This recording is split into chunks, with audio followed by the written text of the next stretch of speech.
Before we get into this episode, if part one had you side eyeing somebody, this one, it might have you connecting a few more dots. All right, y'all, let's get into part two of dating in your 40s.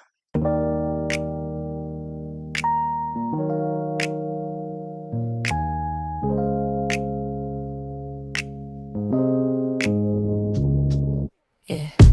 Pull up a chair, we gon' talk it through. Little bit of life, little breakthrough. From the crib to the headlines, heart on display. Everyday stories in a brand new way.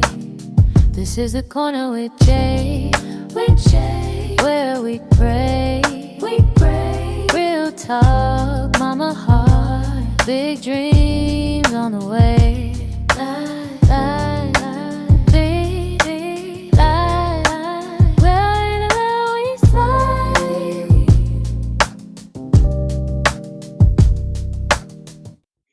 Hey, y'all, welcome back to the corner with Jay.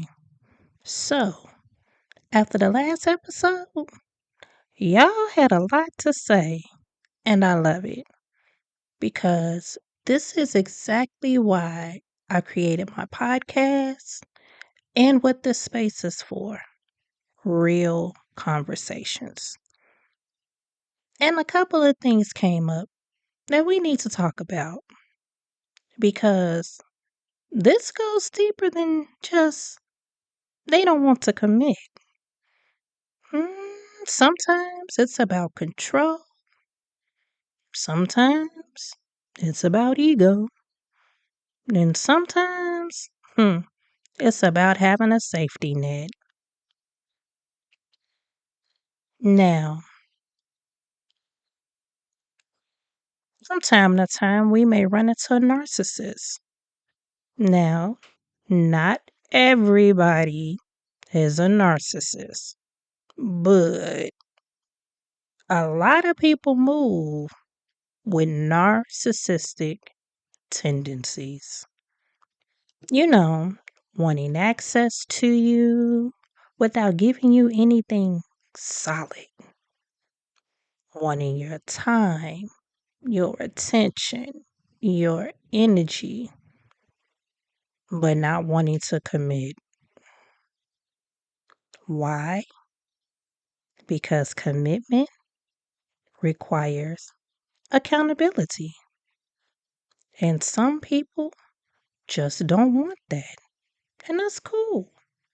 But on the other hand, they want control, not a connection. And when you start pulling away from them, now they show up more. And trust and believe it has nothing to do with them changing. It's just because they feel like they're losing control. They don't have that tight grip on you anymore. Then there's this: people keeping you as a safety net. You know, just in case it don't work out with whatchamacallit over there, right? Or just in case they get lonely. Hmm. Or just in case they don't find quote unquote better. That is not love, y'all. It's a convenience. And you and myself, we are not a backup plan, okay? And once you realize that, trust me, you will stop allowing yourself to be treated like one. And yes, your girl is speaking from experience. Now, let me say this because one of my faithful listeners who has been here with me from the very beginning to present. She said something that really stuck with me. Nobody can make you stay somewhere you don't want to be. I'm going to say that for y'all one more time. Nobody can make you stay somewhere you don't want to be. You show people how to treat you, and people will do what you allow. Now, piggybacking off the first episode, it doesn't take away from gaslighting, nor does it take away from manipulation. Because trust and believe, those things are very real. But at some point, you have to ask yourself, what the hell am I still doing here? Because sometimes it's not just about them not letting you go, it's about you not fully leaving them. And hear me when I say this, it's not judgment, y'all.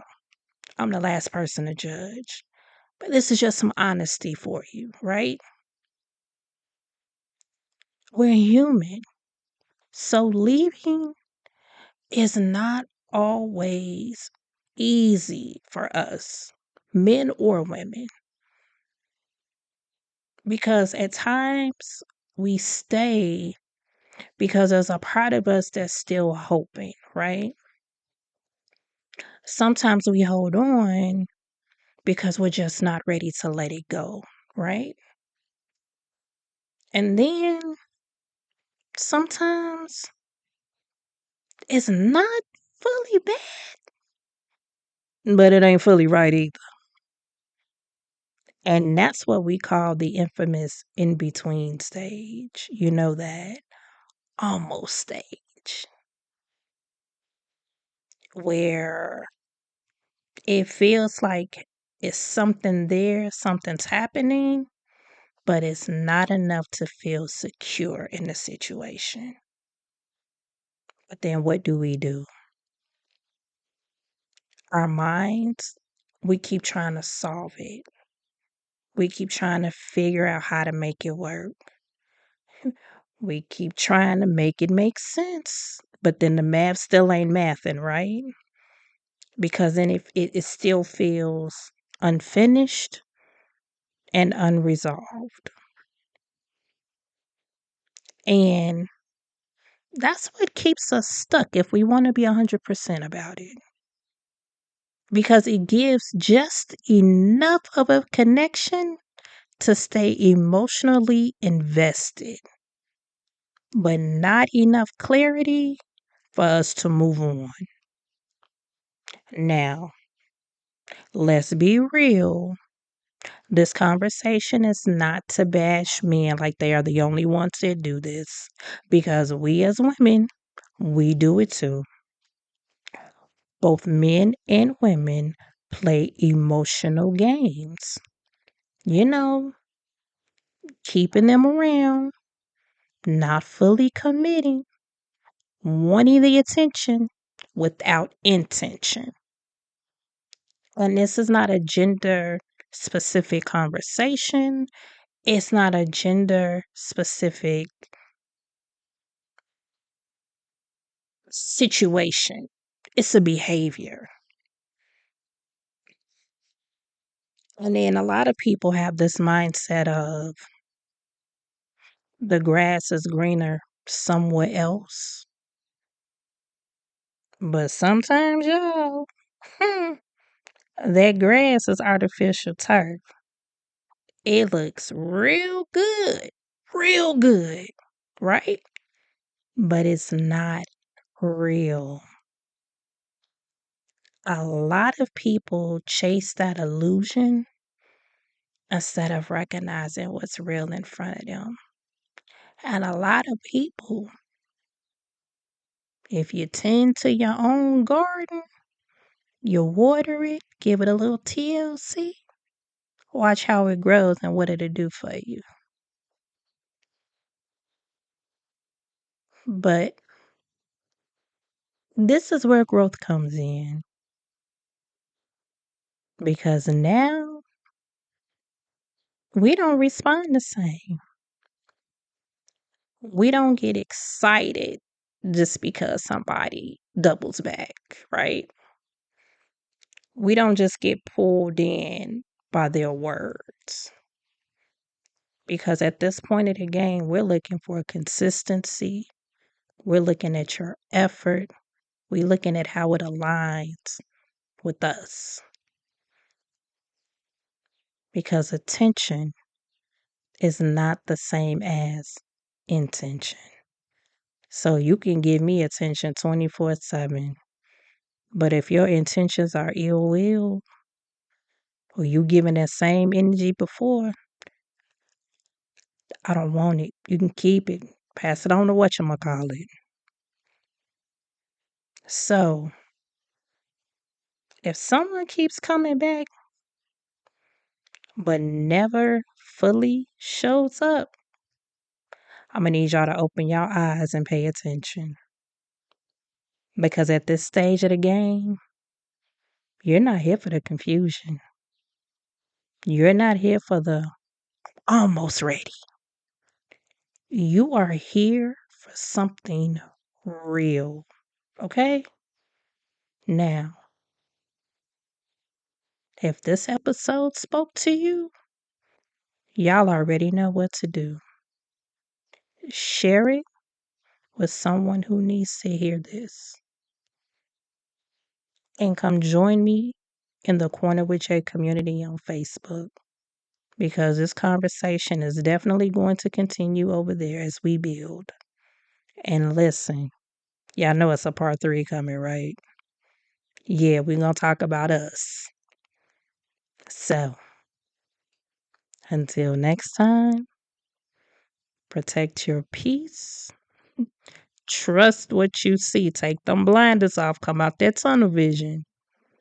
And don't you dare settle for anything that feels like a just in case. Until next time, y'all, on the Corner with Jay.